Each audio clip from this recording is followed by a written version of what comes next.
आज विकेंडचं सॅटर्डे आहे, त्यामुळे विविध आठवड्याभरात मला ऑफिसला बसायला मिळत नाही.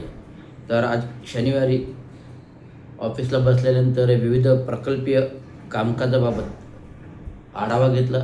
आढावा घेऊन जे काही सरकारी महानगरपालिकेचे प्रकल्पीय कामकाज चालू आहे, या सिव्हिल कामकाजाबाबत आढावा मीटिंग, विविध साईडवर जाऊन मीटिंग आणि ठाणे महानगरपालिकेला जो विविध प्रोजेक्टविषयी कन्सल्टन्सी मार्फत थर्ड पार्टी अपॉइंटमेंटबाबत प्रयत्न चालू आहे, ते मी लवकरच करतो आहे. आणि मागच्या आठवड्यात सोमवारी महानगरपालिकेच्या भवनासमोर जो काही कचरा टाकला गेला, त्या कचऱ्याविषयी महत्त्वाचा सिरियसली मुद्दा मी घेतलेला आहे. आणि हा सिरियसली मुद्दा मी आयुक्तांना पत्र पाठवले, अतिरिक्त आयुक्तांना भेटलो, उपायुक्त मुख्यालयाला भेटलो की घनकचऱ्याच्या बाबतीचा विषय गंभीर आहे.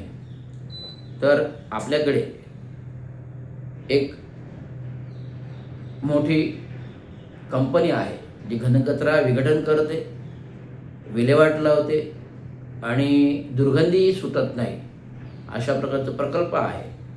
मागे मला वाटतं किती तारखेला,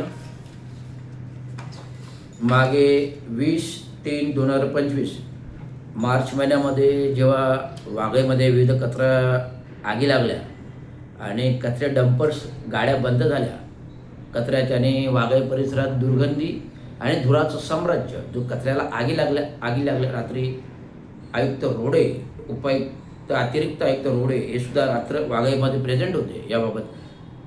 तेव्हा हा जो काही घनकचऱ्याचा वाघायचा गंभीर विषय होता, विविध लोक मोर्चा घेऊन यायची, तेव्हा मला जेव्हा पाणीत आलं तेव्हा मी ठाणे महानगरपालिकेच्या डम्पिंग धोरणाबाबत एक रिपोर्ट बनवला, तांत्रिक परीक्षण केलं, एक तांत्रिक रिपोर्ट बनवला आणि तो जवळजवळ 20 मार्च 2025ला तांत्रिक विश्लेषक तथा खाजगी सल्लागार SRG, SRCC, SCC, SR group of company मार्फत हा जो रिपोर्ट आहे, SR ग्रुप हा रिपोर्ट आहे, तो आयुक्तांना मी सादर केला.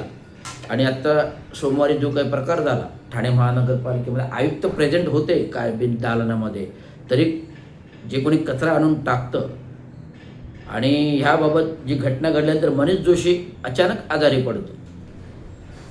तर आपल्याला लवकरात लवकर हे प्रकल्प मार्गी लावावे. धन्यवाद. जय विजय महाराष्ट्र.